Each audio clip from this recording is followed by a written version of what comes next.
Hello everyone, myself lecturer Miss Aditi Anil Kushare, Master of Pharmacy in Quality Assurance Techniques. Today we are going to discuss about the topic Introduction to Suppositories, that is a suppository basis from pharmaceutics too. So let's discuss what we are going to study in this session. The topics to be covered are as follows: Introduction to Suppository, then suppository basis, ideal properties of bases, and types of suppository bases. So first of all, let's see about the definition of suppository. The suppositories are the solid dosage forms that are intended for insertion into the body cavities or orifices, rectum, vagina, and urethra, where they melt or dissolve and exert the localized or systemic effect. Let's see in the picture. This is a suppository. It will looks like this. Suppository bases. Suppository bases plays important role in maintaining their shape, solidity, and also play important role when they are inserted into the body cavity. There are large number of bases used, but the theobroma oil, glycerogelatin base, and polyethylene glycol fulfill the above mentioned requirements. Ideal properties of bases: it must retain the shape and size, it should melt at the body temperature, it should be non-irritant, it should shrink sufficiently to remove from mold, it should not interfere in a release or absorption of a drug, it should permit the incorporation of a drug, it should be compatible with variety of drugs, it should be physically stable on storage, it should not be softened or hardened on storage. Then the types of suppository bases are oily bases or oleaginous bases. Then second one, that is a water soluble and water miscible bases, or also called as a hydrophilic bases. And third one, this is emulsifying base, also recognized as a synthetic basis. Then oil bases or oleaginous bases, it covered the cocoa butter or theobroma oil, emulsified cocoa butter, and hydrogenated oils. So in that first, cocoa butter or theobroma oil, the cocoa butter is the fat obtained from the plant of Theobroma coca. At room temperature, it is a yellowish, having a faint and agreeable chocolate-like odor.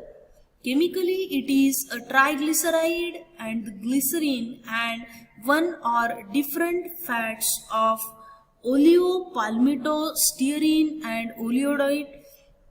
It melts at 30 to 35 degrees Celsius. See in the diagram, cocoa butter or theobroma oil will be looks like this only. Advantages: melting just below the body temperature, maintaining its solidity at usual room temperatures, readily liquefy on heating and solidify on cooling. Disadvantage of cocoa butter or theobroma oil is rancidity.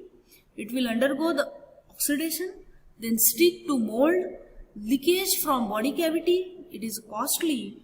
Immiscibility with the body fluids, chloral hydrate or lactic acid liquefy it. Then second one, that is emulsified cocoa butter or the emulsified theobroma oil. Emulsified theobroma oil, it may be used as a base when the large quantities of aqueous solutions are to be incorporated. 5% glyceryl monostearate, 10% lannate, wax 2 to 3% cetyl alcohol, and 4% beeswax is recommended for emulsified theobroma oil. Hydrogenated oils. The hydrogenated oils are used as a substitute of theobroma oil. For an example, hydrogenated edible oil, coconut oil, hydrogenated pea oil, stearic acids, palm kernel oil, etc. Advantages: overheating does not affect the solidifying point. They are resistant to oxidation. Lubrication of the mold is not required. Their emulsifying and water absorbing capacity are good. Disadvantages: on rapid cooling they become brittle. When melted they are more fluid than the theobroma oil and result in a greater sedimentation of the added substance. Then glycerogelatin bases. See, the glycerol plus water plus gelatin, it will gives us glycerogelatin base. It is a mixture of glycerine and water which is made stiff by addition of gelatin. Properties are: it is colorless, transparent, translucent in nature. It is soft to touch. It melts at 30 to 35 degrees Celsius. It is used for vaginal suppositories. Advantages are: it melts at body temperature. It mixes with the body fluid. These are not rancid, means does not undergo oxidation. It can be used to prepare the suppositories using boric acid, chloral hydrate, bromides, iodides, iodoform, opium, etc. Disadvantages: difficult to prepare and handle, chance of bacterial growth, hygroscopic in nature. It becomes hard on drying and soft when contact with the moisture. Laxative action: incompatible with the tannic acid, ferric chloride, etc.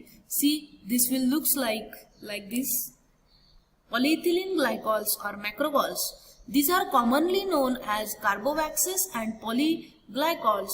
These are available in a solid, liquid or a semi-solid state depending on the molecular weight. Those polymers having the molecular weight below the 200 to 1000 are liquids, and those having molecular weight higher than 1000 are wax-like solids. They are chemically stable and physiologically inert substances and do not allow the bacterial or mold growth to take place.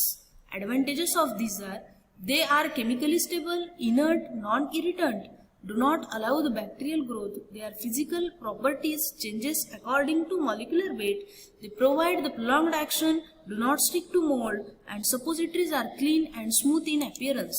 Then emulsifying or synthetic bases that are Vitapsol, Massa Hystronium and Masupol.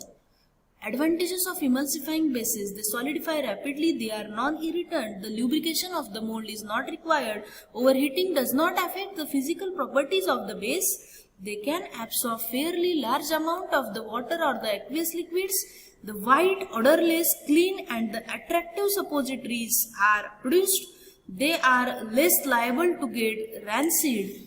The disadvantages of emulsifying bases: they should not be cooled rapidly in a refrigerator because they become brittle. They are not very viscous on melting, so the medicaments incorporate with the base settle down rapidly. Vitapsol: they consist of the triglycerides of saturated vegetable fatty acid with varying percentage of partial esters. A small amount of beeswax is added for use in a hot climate. It should not be cooled rapidly as it becomes brittle and fracture.